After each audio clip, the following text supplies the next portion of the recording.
Alright, Shalom. Shalom. We begin by giving our glory and praises to Yahweh, Bahashem, Yahweh Shai, Bahashem, Rakakodash. Alright, double honors to the elders and apostles of the great millstone. Shalom to the holy elect. Shalom to all the IQ pushing this truth with sincerity. It's your brothers from the GMS Columbus, Ohio branch coming back again with another class sit down. Alright, a Friday class sit down. As you know, Fridays we go over breakdowns. You know, we're in the book of Daniel right now. And today we're going to tap into the 8th chapter. Alright, which pretty much is a big history, chapter. Alright, lots of history that ties, to the Israelites, that ties ultimately to secular history as well. Number 9, right? 8. Well, We missed the week. yeah, we missed him with Chicago. In Cleveland, then he did his week. Yeah. So. But anyways, we're gonna tap in today, the 8th chapter, and just roll in the spirit. Lord's will is edifying. Apparatus are gonna try to get through it as quick as possible. Because it could go down. You could go deep as you want to. You know what I'm saying? But it's a general message and general premise. To the chapter. Ultimately concerning the Medo-Persian empires and Greek empires as well, and the smaller empires that stem from it. All right. So, did Jay read for me, local shot? You want me to read? You gonna take notes? Yeah, I'm gonna take notes too. But it's all good. I can roll. This is Daniel chapter 8, verse 1. Yep. In the third year of the reign of King Belshazzar, a vision appeared unto me, even unto me, Daniel, after that which appeared unto me at the first. All right, come on. So just real quick, we tapped into Belshazzar, a couple times, but just a refresher. All right, pretty much Belshazzar was the son of Nabonidus. All right. Ultimately, at this time, he was set up, as the prince, or the king, under his father's rule, okay? Which, I just did some quick, study on Belshazzar. He was born 580 BC, all right? And we know he died in 539 BC, all right? Which that was ultimately prophesied about in Daniel the 5th chapter. Real quick, if Jay could get that Daniel 5, like the last 2 verses, while it was shot.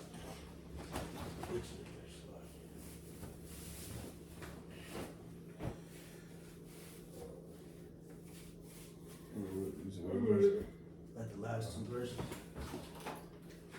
This Daniel 5 and 30 says, "The night was Belshazzar, the king of the Chaldeans, slain, and Darius the Median took the kingdom, being about 62 years old." Right, and pretty much after his departure, that's when the Medo-Persian, ultimately took over the Babylonian Empire, etc. Right, because prior to them taking over Babylon, the Medes or the Medo-Persian Empire was somewhat flourishing. Because you had the Medes who had their reign, okay, which their last king I believe was Astyages in 550 BC, and he was ultimately conquered or taken down by his rebellious grandson, which is Cyrus, all right, in 550.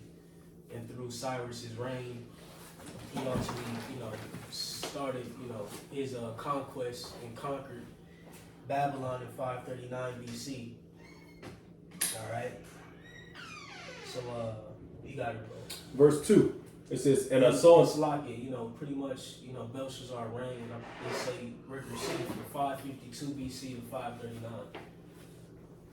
You got it, bro. Verse 2. And I saw in a vision, and it came to pass, when I saw that I was at Shushan in the palace, which is in the province of Elam. Right, and Shushan is pretty much near the Persian Gulf.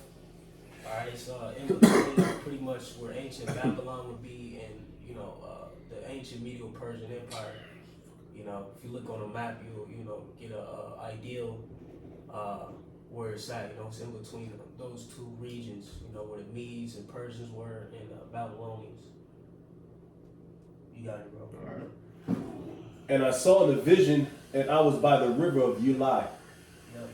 Then I lifted up my eyes and saw, and behold, there stood before the river a ram which had 2 horns, and the 2 horns were high, but one was higher than the other, and the higher came up last. Right. You know, and this is concerning the Medo-Persian Empire.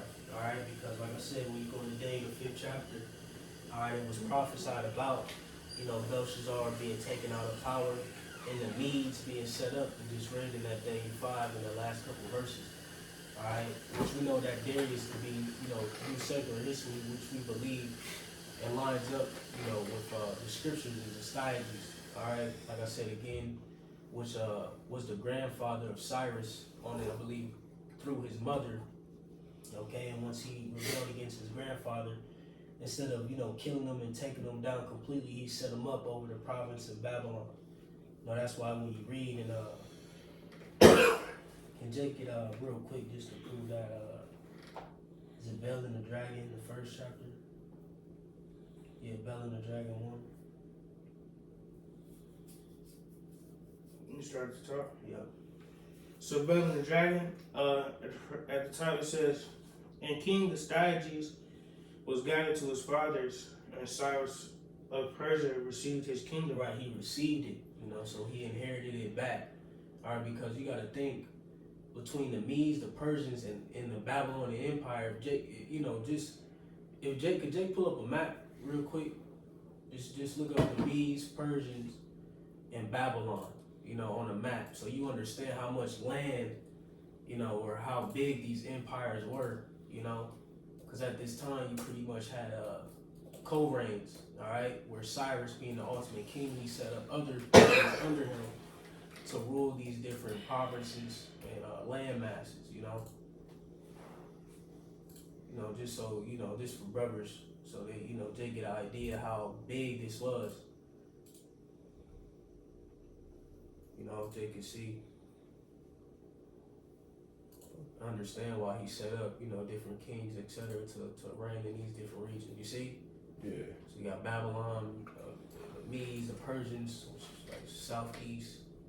You know what I'm saying? Mm. So you understand that Cyrus, he had all that, you know, under control. You know? But just something for brothers to see, though. That's it. So they understand where we at, you know what I'm saying, on the map. Still got Bill? That's it. Okay. This is back at Daniel 8 and verse 4. I saw the ram pushing westward and northward and southward so that no beast might stand before him. Neither was there any that could deliver out of his hand. Right, and you know, for those who are listening, look up these maps. You'll see that the Medes and the Persians, all right, those two kingdoms ultimately, you know, joint kingdoms were already east. So like I said, it put southward, northward, all right, and westward, all right. So, you know, that was the path, you know, that the Medo-Persian Empire took and conquered, you know, and where they conquered lands like Egypt, Lydia, all right, so on and so forth, those lands that were, you know, opposite of it. We read about that in Daniel 7th chapter. Real quick, if they could just jump there, Daniel 7. And just get to the point of like what, verse 5. Daniel 7 and 5, and there another beast a second, like to a bear, and it raised up itself on one side, and it had 3 ribs in the mouth of it, between the teeth of it. And they said thus unto it, arise, devour much flesh. Right. You know, here, you know, in this chapter, you know, the Medo-Persian Empire is likened unto a bear. And like I said, it raised itself up on one side, you know, pertaining to the Persians, all right, again, through Cyrus. It says that it had 3 ribs in the mouth of it, between the teeth of it, right? You know, it conquered, you know, great feats like Egypt, all right, Lydia, and Babylon, you know. But Jake can jump back to that Daniel 8. Verse 4. I saw the ram pushing westward, northward, southward, so that no beast might stand before him. Neither Neither was there any that could deliver out of his hand, but he did according to his will and became great. And as I was considering, behold, an he-goat came from the west on the face of the whole earth. Right now, you got this he goat that's coming from the west. All right, you got it, bro. West on the face of the whole earth, and touched not the ground, and the goat had a notable horn between his eyes. Right now, he goat is concerning the Greeks. All right, which that notable horn being Alexander the Great. All right, like he said, he touched not the ground concerning how swift. All right, this man moved concerning his conquest. And like I said, he came from the west. You know, land masses like Macedon, Greek. You know, those lands. You know, northwest. All right. But Jacob just jumped to that Daniel 7 as well, and verse 6, just to prove, you know, concerning how swift this man was concerning his conquest on the planet. 6, after this I beheld, and lo, another like a leopard, which had upon the head, it's like upon the back of his 4 wings of a fowl. The beast had also 4 heads, and dominion was given to it. Right, and you know, we'll tap into that a little bit, you know, down the stretch concerning the 4 generals that came out of Alexander the Great, or stem from Alexander the Great. All right, but like you said, this beast is like unto a leopard. All right, again showing the swiftness, all right, of this man's conquest. All right, which I believe his conquest started in 336 BC, if I'm not mistaken. All right, yep, 330. I think it was 330 BC, 336 BC, if I'm not mistaken. Yep. All right. Which, you know, just for note, all right, you know, you had the Medo-Persian Empire that pretty much, or, you know, primarily the Persians, so to speak, you know, which stemmed from 539 to, I believe, the last major battle with Alexander ended in, 330 BC or 331 BC. All right, so this kingdom, you know, has a vast history and was on in rulership for quite a long time. All right, and then in between that, you had small feuds, etc., between the Greeks and the Persians. You know, that's why you get stories like 300. 300. You watch the second one. You watch the second one. You get some of that history concerning Darius, etc. You know, they had, you know, they already had wars, etc. that was going on, you know, like you said, with Xerxes and all that, you know. And then, you know, Alexander, you know, in 330, 331 BC, pretty much, you know, he wiped them out. I think it was Darius the Third, if I'm not mistaken. You know, he took them down completely. But you got it, bro. That Daniel. Back at it, it says verse 5. And I was considering, behold, an he-goat came from the west on the face of the whole earth, and touched not the ground, and the goat had a notable horn between, I believe I read that already, notable horn between his eyes, and he came to the ram that had 2 horns, which I had seen standing before the river, and ran unto him in the fury of his power. Right, so he pretty much attacked, you know, this ram, all right, which, like I said, raised up itself on one side concerning the Persians, all right, and ultimately dismantled them. And you had, you know, two major battles during this time. I believe it was Isis and what's the other one? I don't know, Guagamela or something like that. Jake can look into it. What was the first one? Isis, like ISSUS. And then Guagamela, I don't know how to pronounce that last one. You know, concerning those 2 major battles, all right, you know, between the Greeks and the Persians.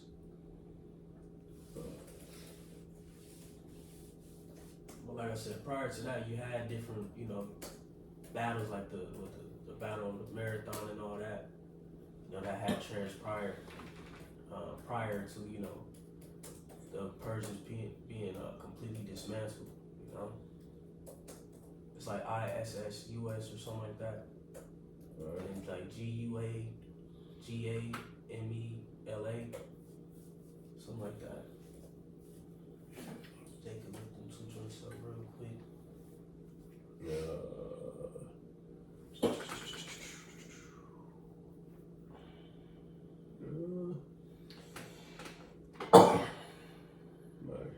Can't find it real quick.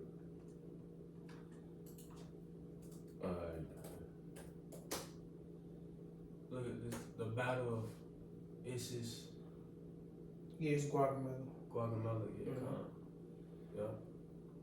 Anything notable to read real quick? Battle of Guatemala took place in 331 BC Yeah. between the forces of the army of Macedon under Alexander the Great and the Persian army under King Darius III. Yeah. It says He it was was the last king, you know. It says it was the second and final battle between the two kings. Yeah, but then there was one before. I think it was Isis. Jacob Yeah. confirmed that. Yeah. You know, and like I said, we read about this history. Pretty much, this was prophesied about. You know, but also we read about this history in Maccabees as well. You know, so we might as well get that first Maccabees and keep that on deck because that's going to tie into this whole chapter. Mm-hmm. Dang, the 8th chapter. You said First Maccabees. Yeah, start the top. What? Yeah. This First Maccabees chapter 1 at the top says, and it happened after that Alexander, son of Philip, the Macedonian, who came out of the land of Chittim, had smitten Darius, king of the Persians and Medes, that he reigned in his stead the first over Greece. See, which ultimately, when you go into it, Darius was killed by one of his members. I forget, damn, it started with a B. Could Jake look that up real quick? Who killed Darius the Third? Yep. Starts Varus or Beerus or something like that. Something like that. Then they killed them to pretty much because I think they were being pursued, and they killed them to try to you know what I'm saying? Satrap Besus. Yeah, Beasts. Yeah, the water. Satrap Beasts, the water, bro. And what did it got? Any read on it? Yeah, it says Darius III was killed by his satrap Bessus in 330 BC after being defeated by Alexander the Great. Bessus betrayed Darius and ordered his assassination. Bessus then assumed the kingship as Artaxerxes IV following Darius' death. Is that the fourth one? IV? Is that four? I think so, yeah. You know what I mean? Yeah, but like I said, had smitten Darius, king of the Persians and Medes, that he reigned in his stead the first over Greece. So this has been, Greece, became a superpower on the earth. Like I said, all these kingdoms, pretty much were in play, but just like here today, you got, different superpowers. You got China, Russia, USA, India, you know what I'm saying? Mm-hmm. Yeah. But we know America to be that, that top tier, you know what I'm saying? What's the word I'm looking for? Top of the food chain, so to speak, Tier 1. Right now, so now in this case, you got Greece, it's top of the food chain now, They got these stripes. You know what I mean? Superpower. Yeah, superpower. Yeah. Elite. Just like after World War II and shit. Mm-hmm. That's when America became on top of the dollar and all that shit. That became top tier once after World War II. Mm-hmm. Yeah, a lot of prophecies happened during that time. A lot of things were getting, grinded out, ironed out, so to speak. Who was the superpower? It was no longer Germany. Germany got shut down. They got waxed up. It's all through prophecy, man. So we could, yeah. That's crazy. All right. Back at Daniel 8. So like, let Jake It's like. get some more of that Maccabees boat for sure. Jake, First Jake need water or something? If you could. Yeah. Verse 2. And Salaki, everybody on, Jake, pretty much all of us are under the weather and shit, so. Yeah, Esau sprayed. I'm telling you, bro. I think Esau sprayed them skies in Chicago, bro. He had to. And he know Chris Breezy was there too. So Spray the fuck out of all the niggas. You know, you tender and shit before the Yeah. troops come and shit. Yeah. You know? Yeah. We can take up. That's real, bro. That's the spirit. Esau's Oh, a fucking. Hey man. Yeah. They by the sword, bro. You got niggas all sick, can't run and shit, out of breath, mucus and shit. Yeah. Now you all slow. Yeah. Salty as fuck. Running from the Chris Breezy concert. Nigga shot you with a rubber bullet. But Esau, ooh, damn, that's heavy. Some heavy thinking. That's heavy thinking right there.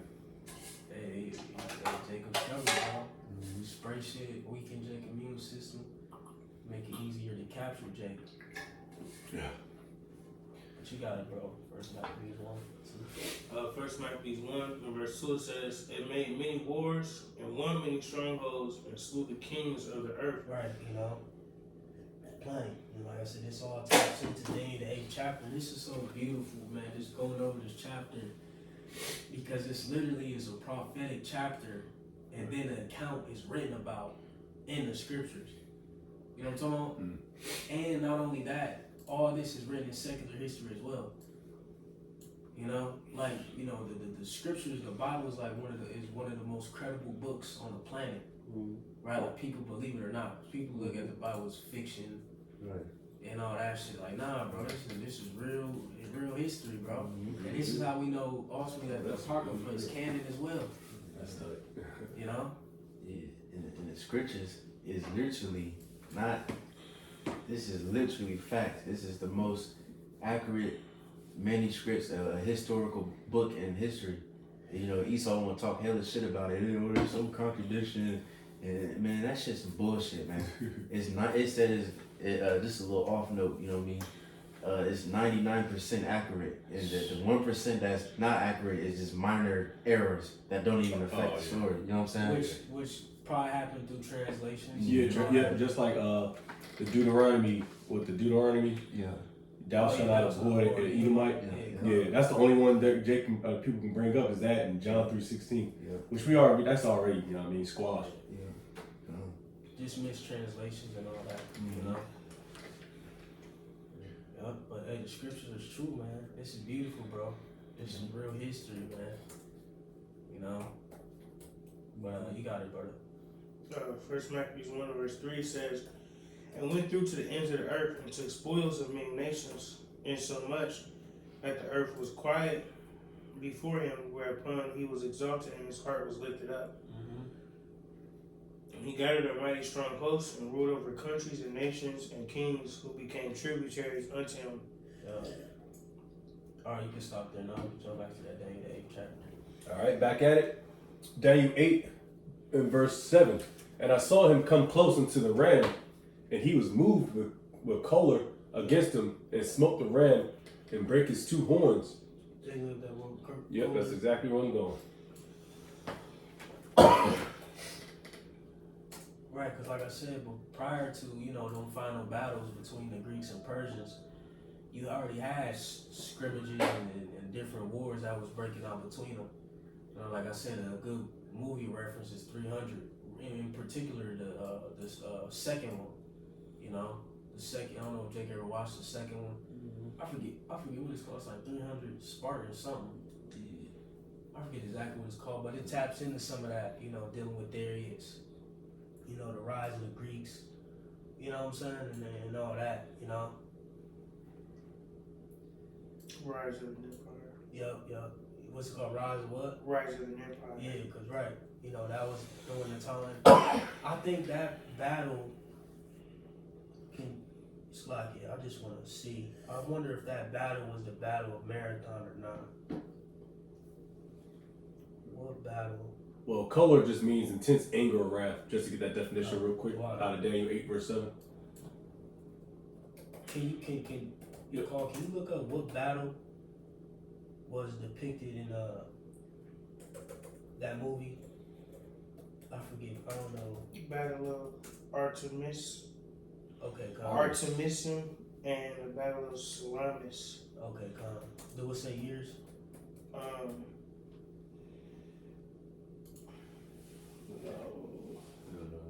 See if it can give you the years. Or just look up those battles and see It what years says the Battle of Artemisium was a series of naval engagements over 3 days during the Second Persian invasion of Greece. The battle took place simultaneously with the land battle at Thermopylae in August or September about 480 BC. See, so they was already going through Already different going crazy. conflicts 100 years prior to Alexander being on the scene, you know, but Persia was still that superpower in the earth, you know. The earth wasn't quiet before them, you know, they didn't necessarily have peace, you know, they were still a superpower in the earth though. But, you know, just for historical references, you know, and through Alexander, you know what I'm saying, that's when, you know, they, like I said, got completely dismantled. You know, so just some good historical references and a good movie to watch too. It's a good ass movie too. Both of them. Yeah, damn sure wasn't better than the first one.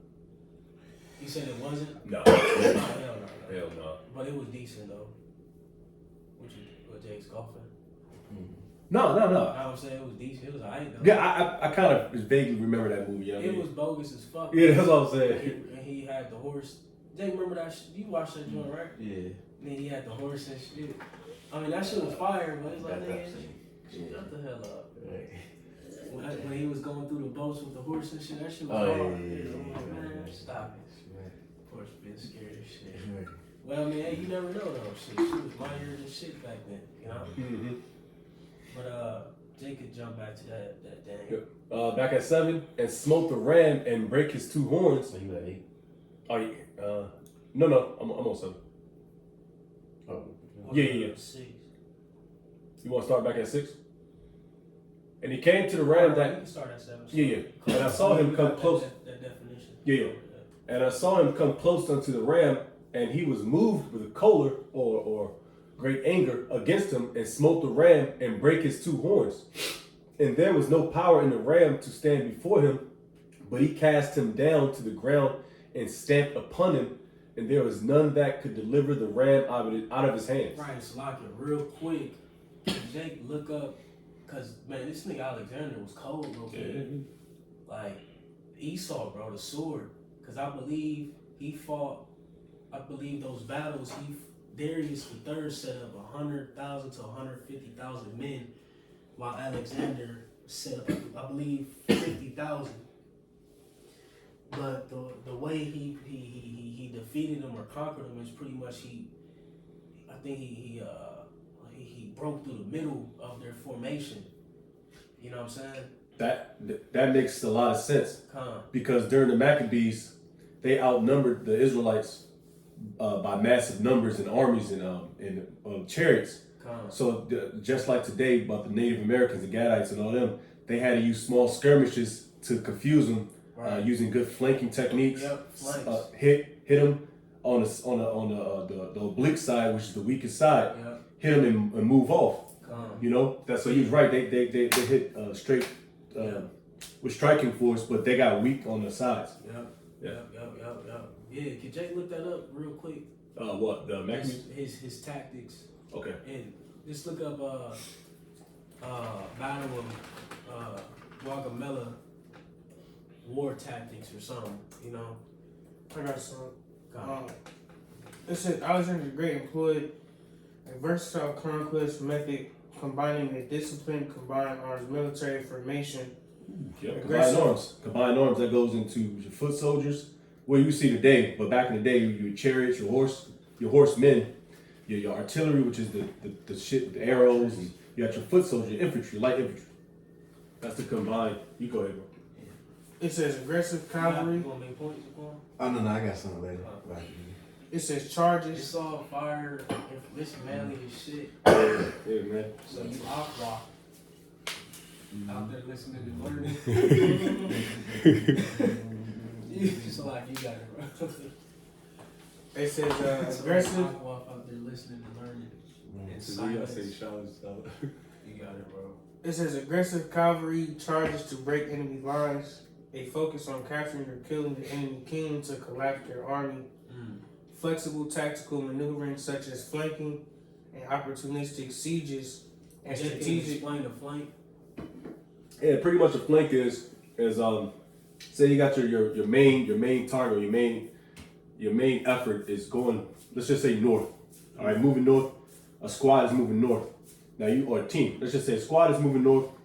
And squad leader tells that guy to break off to the left or either the right at a 90-degree angle.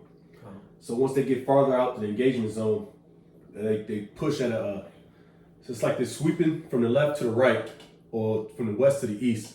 That's a flank, while the main effort is moving still north. So it's kind of closing in at a 90-degree. Right. So those guys, the main effort leads the base of fire with a automatic weapon, and the flanking element is the main element to clean and sweep that area. Right. Like sweep up, base of fire, and then they push. Yeah. And they push up to clear that. Okay. Yeah, it's good tactics. Yeah. You got it, bro. It says, It's manly as fuck, bro. I just be wooed at the history, bro. It's like, man, just imagine, bro, we seen all this on the big screen. You know? Yeah. Hundreds of thousands of men going at it, bro. You know what I'm talking about? Mm-hmm. You got it, dog. it says, Alexander's army utilized a phalanx of heavy infantry in the center, supported by elite cavalry units and companion cavalry on the wings. His signature move was to draw enemy troops to the flanks, create a gap in their center, and then lead a decisive head-first cavalry charge directly at the enemy's command and control to break their lines and cause them to flee. Damn. That's Esau, man. He got him in confusion. You know what I'm saying? You know what I'm talking about? He got him dismantled. You know what I'm saying? Like, oh shit. You know what I'm saying? That's heavy. You know, it's like when you sit and visualize it, you can see it. You know what I'm saying? The blueprint. You know what I'm saying? What this man was going with. You know what I'm saying? How he won these wars. You know? And I just go to show you, like we read that earlier today on a video, Exodus 15:3, that Yahweh was a man of war, Yahweh was his name. You know, ultimately, we know that, you know, the Heavenly Father gave this man the ability to win these battles, etc., for prophecy's sake. All right? And all these war tactics, etc., stem from him, you know? So, you know, just some footnotes, you know, something to think about. Like I said, you know, always when you're going into the history, really sit and ponder on it and visualize it, you know where these lands were, going to these battles, you know, picture, you know, the fight, you know what I'm saying? How this thing went down, you know, it'll give you a better picture, a clearer picture and image, you know, when you dive into the scriptures, you know. But it's some more than that. I mean, it's a lot more, but what's the main points? That's the gist, yeah. You wanted to make a point? Yeah, because that's the spirit. You know, Jake and I'll be into them strategy games and shit. And I remember learning this tactic, and that's the spirit. The first name mentioned is Alexander. This is called the hammer and the anvil. This tactic is a classic military strategy in which one force, the anvil pins down an enemy, while a second, more mobile force, the hammer, well, I believe another term is hammer and nail, but the hammer maneuvers to strike the trapped opponent from the side or rear. The tactic is designed to create hold on, what the hell? This shit just changed? My fault, because it mentioned Alexander, it ain't even gonna mention him no more. Oh, okay, that's why. This is the AI. I gotta go back to the AI review. Skip all the main points. I just read that. The tactic have been used throughout military history with Alexander the Great and Hannibal and so on and so forth. But, you know, just bring that out. Because that's why, the Lord, that's what his Lord gave Esau. He gave Esau strategy, you know, because it's not just about, because then on top of that, even with Alexander the Great, they had them, I forgot what they were calling them spears and shit. You know what I'm saying? That played a very good part in that too, because I forgot the complete breakdown, but what they call it's like a unit. It's called like the Phoenix or some shit. Not the Phoenix. Start for P or some shit. But their spears was what helped them against the with some damn animals. I can't think right now. Horses. You know what I mean? And then also people are trying to fight them. They can pretty much hit them before they get to you. Yep, Type shit.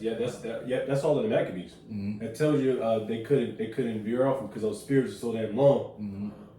Yeah. All right, you know, and that help give them some distance. Yeah. That's just one. That's one rank or 5. And you gotta handle the chariots. You gotta handle niggas on the left and right of you, and also the cowards, which is a tactic, by the way, that's coming from the rear. Right. So they had that shit a lot. That's beautiful, bro. War is so poetic. Yeah. It's art, you know. Hey, the art of Yeah, war. it's true. Art of war. Yeah. Just some little footnotes, man, for you history / war geeks like myself, like us, Yeah, sure. check into this type of stuff. But Back at it. Daniel 8. Yep. Verse 8. Therefore, the he goat waxed very great, and when he was strong, the great horn was broken, and forth came up 4 notable ones toward the 4 winds of heaven. Right, kind of right. So Jacob jumped back to that first Mac where you left off. Like I said, that horn was broken. We understand that also when Alexander ended up dying from sickness. 36. Can Jake look up the cause of his death? Because They say it was scholars, syphilis. some guys say different stuff. Jake seen that movie Alexander, the one the apostles supposed to be quoting? I think that's the one. I think I watched some of the show, but no, I think he was a boy lover. Oh yeah. I remember I was watching the show on Netflix, like the first scene, he was in the river with some nigga. Yeah. Oh yeah. I think he was messing with animals too. Yeah, but then again, it was like, Oh, they because said you deal with the Spartans, in the Spartans, which those Spartans were Jake. Yep. What did it say? That's the Maccabees too. Arcanians.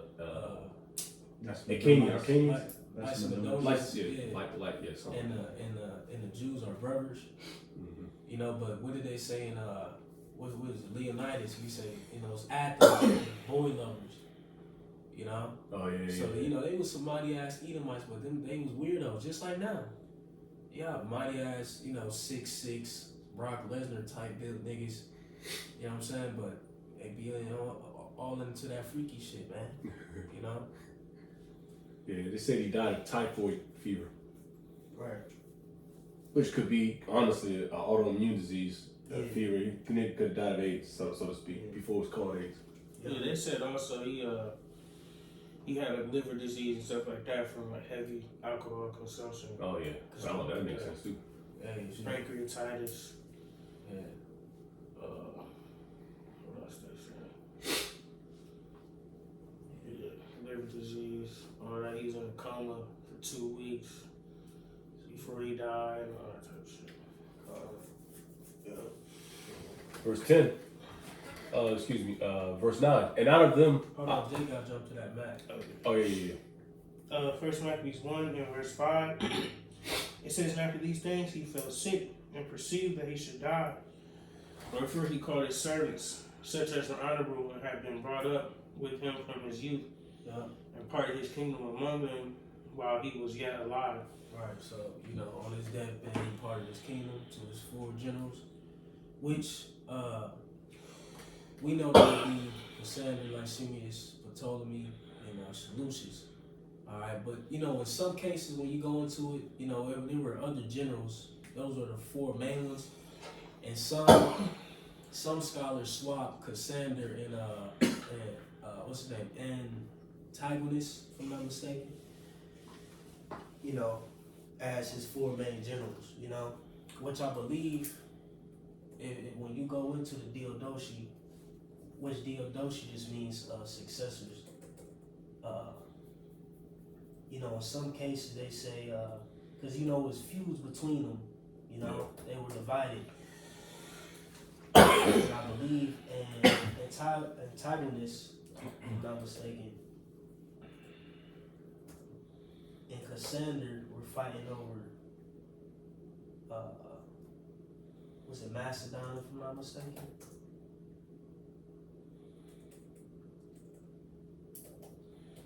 and if I'm not mistaken, Yeah, Macedon, Macedonia. yep, or where they were allies or something to that degree.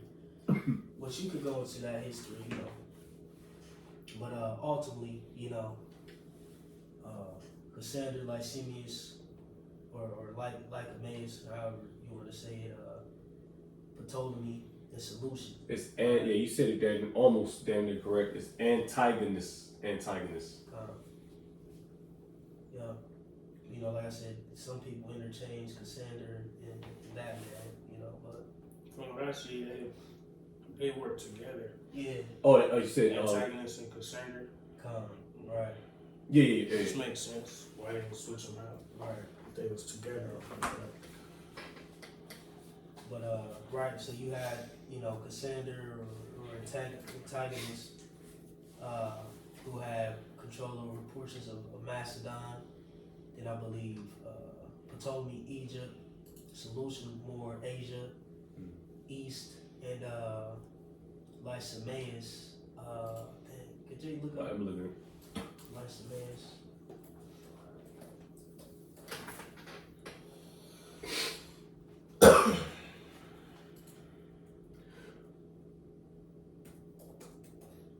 And this is, man, I mean, the Diadochi, this history is, Thrace. yep, and then I think that's further west, northwest, Yeah, north, near yeah, Macedon north. as well, Mhm. or Greece, you know, today. You know, and even this history is vast, you know, the Diadochi Wars, you know, etc., man. So, like I said, when you dive into this chapter, man, you could be on one verse, you know, for forever, you know, but for time's sake, you know, we just gonna try to breeze through it. But Jacob jump back to that Daniel. Yep, Daniel 8, back at verse 9. And out of one of them came forth a little horn, which waxed exceeding great towards the south and towards the east and toward the pleasant land. Right, which that little horn is concerning Antiochus Epiphanes, the fourth in particular. Alright? You see? And Jacob jump back to that first Mac. Keep reading. What you at verses 10? First Maccabees 1 and verse 7. It says, so Alexander reigned 12 years and then died, and his servants bare rule every one in his place. And after his death, they all put crowns upon themselves. So did their sons after them many years, and evils were multiplied in the earth. Right, evils are multiplied on the earth. You know, these are all descendants of Esau, Edom. Alright? See, we read, you know, in the first verse, alright, concerning, you know, how Alexander, son of Philip, you know, was from Macedonian, was a Macedonian. They all, like I said again, link back to Edom. Alright? But you got it, bro. Back in his Mac. Yeah. First And Mac- real quick, just to prove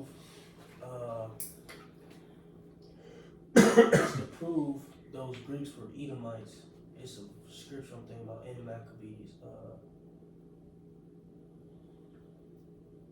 Just for GP. Damn. I think it's First Maccabees 4.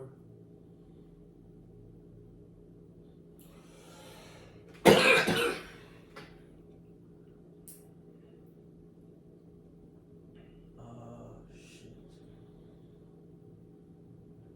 4. Jacob started at like 60. Because I believe this was after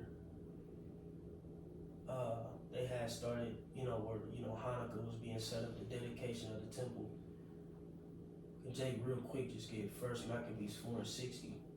This first Maccabees 4 and 60. At that time also they built up the Mount Zion with high walls, strong towers round about. These the Gentiles come and tread it down as they had done before. Right, so like it's kind of somewhat jumping the gun, but just to prove the point, you know, like I said, concerning those Gentiles, those natural Gentiles, because who was the opposing force at this time? It was Esau, Edom, or, you know, in particular, Antiochus Epiphanes, you know? When you read chapters back, you know, as we tap into some more of that history, you had Antiochus who defiled the temple, etc. All right, so once they, got everything back in order and dedicated those days to the temple, they would have said they built it up the Mount Zion with high walls and strong towers round about. These the Gentiles, those opposing forces at that time, should come and tread down as they had done before. All right, but you got it. And they set there a garrison to keep it, and fortified Bethshura to preserve it, that the people might have a defense against Idumea. See, that the people may have a defense against Idumea, to have a defense against Antiochus and his men, those Gentiles that, like I said, were opposing them at that time. Like I said, proving that Antiochus, Alexander, all them, etc., all those who come from Greece, so to speak, at that time were Edomites, or Idumea, or Idumeans, in the Greek, the Greek way of saying Edom, just real quick. But Jay got it. Maccabees. Yep. First Maccabees 1 verse 10, it says, and there came out of them a wicked root, Antiochus, surnamed Epiphanes, son of Antiochus the king, who had been in hostage at Rome, and he reigned in 137th year of the kingdom of the Greeks. Mm-hmm. Yep, fine. You see, so now we're dealing with Antiochus, concerning that little horn that was prophesied about in Daniel the 8th chapter. Well, Jay could jump back to that Daniel 8. Verse 10, and it waxed great even to the host of heaven, and it cast down some of the host of the stars to the ground and stamped upon them. Hold on, Slug. Let me get with you. Can you read that part one more time, Slug? Yeah, verse 10, and it waxed great even to the host of heaven. Right, like you said, it waxed great even to the host of heaven. You got it. And it cast down some of the host and of the stars to the ground and stamped upon them. Right, concerning the Israelites. See, that was his whole agenda. You read, okay, Con, you read 9, yeah, but like you said, it says, in real quick, if I can read 9, it says, out of one of them, which is the Seleucid dynasty, came forth a little horn which waxed exceeding great toward the south and toward the east and toward the pleasant land. See, which the pleasant land is concerning the land of Israel. All right, and like I said, and it waxed great even to the host of heaven, and it cast down some of the host of the stars to the ground and stamped upon them. Right, you see, and as we continue on the first Maccabees, we're going to dive into that history.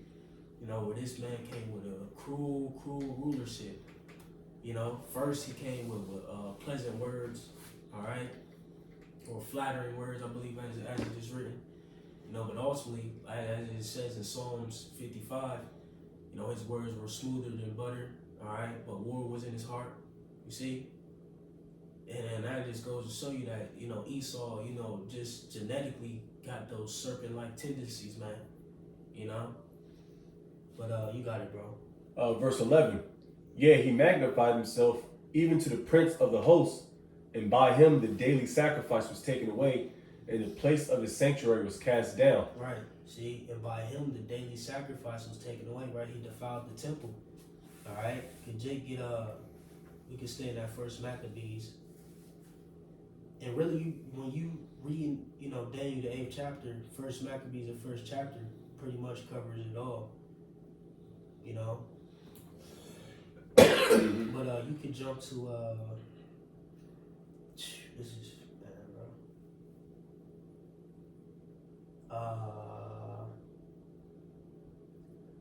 Jump down to 20. First Maccabees 1 verse 20 said, and after that Antiochus had smitten Egypt, he returned again in the 143rd year, and went up against Israel and Jerusalem with a great multitude. You see, he went up against Israel and Jerusalem with a great multitude. Again, he set his eye towards the pleasant land. You got it. And entered proudly into the sanctuary and took away the golden altar and the candlestick of light and all the vessels thereof, and the table of the showbread and the pouring vessels and the vials and the censers of gold, and the veil and the crown and the golden ornaments that were before the temple, all which he pulled off. He took also the silver and the gold and the precious vessels. Also, he took the hidden treasures which he found. Mm-hmm. And when he had taken all the way, he went into his own land, having made a great massacre and spoken very proudly. See, he was puffed up, you know. But you got it, bro. Therefore, there was a great mourning in Israel, in every place where they were. That's the point. But right, you see, he sacked the temple, you know. Like he said, and the host was like in 11. He says, yeah, he magnified himself even to the prince of the host. And by him, the daily sacrifice was taken away, and the place of his sanctuary was cast down. Right. So he sacked the temple. He took away the daily sacrifice, the morning and the evening sacrifices, you know, etc. You know, he defiled the temple. All right, sacked the temple. But you can jump back to that Daniel 8. Daniel 8 verse 12. And an host was given him against the daily sacrifice by reason of transgression. Right, And because you had sellouts. You know, you read a few verses up to what we just read in First Maccabees. All right, concerning those who made a covenant with the heathen, those who bowed down to Antiochus' rule. You know, concerning the Jews. You got it. it says, by reason of transgression, and it cast down the truth to the ground, and it practiced and prospered. Right, it practiced and prospered. You know, so this this event took place and you know it worked. You know what I'm saying? Real quick, can Jake continue in that First Maccabees? First Maccabees 1 and verse 26. So that the princes and elders mourned, the virgins and the young men were made feeble, and the beauty of the woman was changed. Every bridegroom took up lamentation, and she that sat in the marriage chamber was in heaviness. And the land also was moved for the inhabitants thereof, and all the house of Jacob was covered with confusion. Yep. And after 2 years fully expired, the king sent his chief collector of tribute unto the cities. Right, so he came, sacked the temple, then came back. You know what I'm talking about? You got it. It says, unto the cities of Judah, who came unto Jerusalem with a great multitude, and spake peaceful words unto them, but all was deceit. Yep. For when they had given him credit, he fell suddenly upon the city and smote it very sore, and destroyed much people of Israel. And when he had taken the spoils of the city, he set it on fire, and pulled down the houses and walls thereof on every side. But the women and children took they captive and possessed the cattle.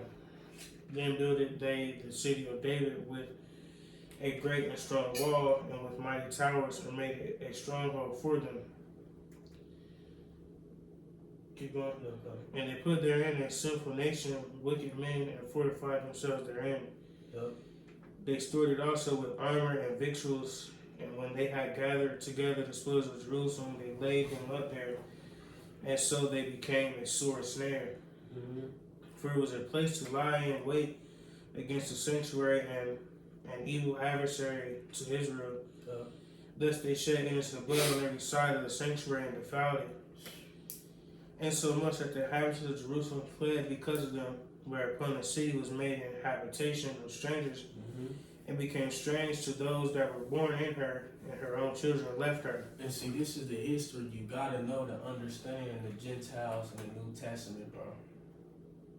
Alright, so understanding all this now, you can now grasp the concept or, you know, the situation concerning the Gentiles or the Israelite foreigners, you know, those Israelites who are in the Hellenistic state. This is you know, when the four generals were set up, that was pretty much the origins of the Hellenistic periods, you know? Yeah. Dealing with those four generals, you know, and in particular, you know, heavily, you know, dealing out of the Seleucid Empire with Antiochus Epiphanes. All this history is how we became Gentiles in the New Testament. Jake lost their heritage. Jake was forced out of their heritage, you know? Jake was spoiled, you know? Some Jake made covenants and just said, fuck it, we're gonna bow down. Alright? And then you understand ultimately the feud between those who of the circumcision and the uncircumcision. those of the circumcision come from the notable men, Judas Maccabeus, who stood firm and stiffly during these times. And rightfully so. Because I know someone like me, you know, through the Spirit, or brethren in here, we by default got a spirit of rebellion, you know, in the sense of, you know, we gonna fight, you know, for the greater cause. So if you come around, you know, someone, you know, who was a custard, he's like, who the fuck is this dude? Like, fuck around, you know what I'm saying? That's how we look at niggas now. Y'all niggas bowed down. Who the fuck is you niggas? You niggas heathens, man. You niggas ain't, you know what I'm talking about? Mm-hmm. You know? So you understand that. You know, but ultimately we know through the Spirit that, you know, though that situation had to happen, you know. Yeah, fall away. Yeah, That tells you to magnify the Lord ultimately will, you know, and preserve the holy seed. You know, we had to be scattered. You know, they had to go to that Gentile state, and ultimately, it was a stumbling block, you know, for the circumcised Jews at that time as well. Yeah. So you know, the Lord worked His work in that process. But you could continue that, Daniel. Verse 13. Then I heard one saint speak, and another saint said unto the certain saint which spake, how long shall be the vision concerning the daily sacrifice and the transgression of desolation, to give both the sanctuary and the host to be trodden underfoot? Right, so pretty much, you had two angels, you know, speaking. You know, how long shall be the vision concerning the daily sacrifice, the transgression of desolation, to give both the sanctuary and the host to be trodden underfoot, right? So how long is this, you know, madness going to happen in the land? You know, you got it. And he said unto me, unto 2,300 days, then shall the sanctuary be cleansed. Which I believe, I think that goes into like 6 years and 3 months. All right? And then that process ended. And we just read in First Maccabees, the 4th chapter, concerning how, you know, they fought back and, you know, Hanukkah was established, etc. You know, you can read upon that history in First Maccabees 4. You know? Verse 15. And it came to pass when even I, Daniel, had seen the vision and sought for the meaning, then behold, there stood before me as the appearance of a man. And I heard a man's voice between the banks of Ulai, which called and said, Gabriel, make this man to understand the vision. Right, and you know, pretty much at this point, you know, it just sums up the vision, you know. So Jacob just breeze through. All right. It says, verse 17, so he came near where I stood, and when he came, I was afraid and fell upon my face. But he said unto me, understand, O son of man, for at the time of the end shall be the vision. Now as he was speaking with me, I was in a deep sleep on my face toward the ground, but he touched me and set me upright. And he said, behold, I will make thee know what shall be in the last end of the indignation, for at the time appointed the end shall be. The ram which thou sawest having That's two horns. beautiful, Gabriel, angel Gabriel. Yeah. You know, I got some scarves for Jacob. I already know what it means. I ain't gonna ask. All right, fair enough. I ain't gonna ask that. That's my fault. Shit. Jump the gun. You got it. Back at it, it says, verse 20, the ram which thou sawest having two horns are the kings of Media and Persia, and the rough goat is the king of Grecia, and the great horn that is between his eyes is the first king. I mean, come on, man. It just summed it up. You don't have to read that. You know, it says, now that being broken, whereas four stood up for it, 4 kingdoms shall stand up out of the nation, but not in its power. 4 generals. It says, and in the latter time of their kingdom, when the transgressors are come to the full, a king of fierce countenance and understanding dark sentences shall stand up. Antiochus. And his power shall be mighty, but not by his own power, and he shall destroy wonderfully, and shall prosper, and practice, and shall destroy the mighty and the holy people. Like, And through his like power. you said, not by his own power. Yep. Job 9:24, the earth is given into the hands of the wicked. Mm-hmm. Daniel 24. You know. Yep. Verse 25, and through his policy also he shall cause craft to prosper in his hand, and he shall magnify himself in his heart, and by peace shall destroy many. He shall also stand up against the prince of princes, but he shall be broken without hand. Yep. And the vision of the evening and the morning, which was told is true, wherefore shut thou up at the vision, for it shall be for many days. And I, Daniel, fainted and was sick certain days. Afterward, I rose up and did the king's business, and I was astonished at the vision, but none understood it. Right. So Daniel literally seen down there. Well, he was at this time. He was in Babylon, pretty much. What did he say? What year was it? His third year. So pretty much, he's seen over 200, roughly 200 odd years, or roughly 200 odd years Brother Rain. of a time lapse concerning the Medial Persian Empire and the Greeks. Mm-hmm. You know what I'm saying? Roughly, in the sense of, the Medes, the Persian was just being set up, you know what I'm saying? Yeah. So he pretty much seen a bridge version of, how the Medes got took down, Mm-hmm. Shit, really, think about it. So he's seen the fall of the Persians all the way through to Antiochus Epiphanes, the 4th chapter. I don't have to do the numbers, but yeah, a couple hundred years, few hundred years of time, or prophecy he received. You know what I'm talking about? And it's happened in history and in secular history, So that's it. Jay, got anything? Want to make any points? Let me see. What you looking at the time? No. I was trying to, verse 25. He shall also stand up against the prince of princes, but he shall be broken without hand. The prince of princes. Jake, Yeah, okay, the prince of princes, that's you know what I mean? Is that talking about Yahweh Shai? Okay, pretty much, yeah. Alright, so it's in that realm. Mm-hmm. Okay, so that's Yep. yeah, that's more. So that's also prophecy as well, because who's in the last or the end time? Who's going to stand up against Yahweh Shai when things start popping off? Esau. That's how you know Japheth ain't in rulership. Who the fuck is Japheth? That nigga ain't buzzing. You know what I mean? Yeah. There's no policies, Yeah, they got a new show about Japheth, called the something of war, God of War, or some shit.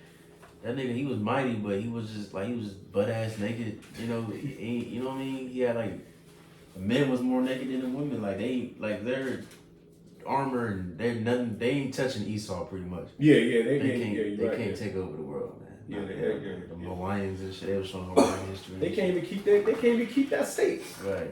Yeah. How the fuck you gonna how you gonna be in charge of some shit Right. when you got Esau all up in your business? Right. Hawaii is America now. Yeah. But you supposed to be Esau, man. Right. You niggas are bugged out. Doing a haka battle. Yeah. Y'all niggas just need to stick to making Moana. Right. And Troy Polamalu is an Israelite, by the way. Y'all know who that is. Shouts out to Troy Polamalu. Yeah, shit. Troy One of the Polamalu. greatest skillers ever. Yes, sir. That's That's all, folks. That's it. Alright. And Slakia, did I say first Maccabees or second Maccabees 4? First. you said first. When they rededicated the temple? I just want to make sure I quoted the right. Is it first Maccabees or second? Yes, first for sure. Yeah. Alright, cool. Well, alright, Shalom. Who's on this edifying to those who may receive it, gonna give all glory and praises to Yahweh, Ba'ashem, Yahushai, Ba'ashem, Kakadash. And on to our beloved elders and apostles of Israel, shalom to those elect, shalom to all the high church and truth and sincerity. Shalom. Shalom. Baba Ball and Dura Shalom.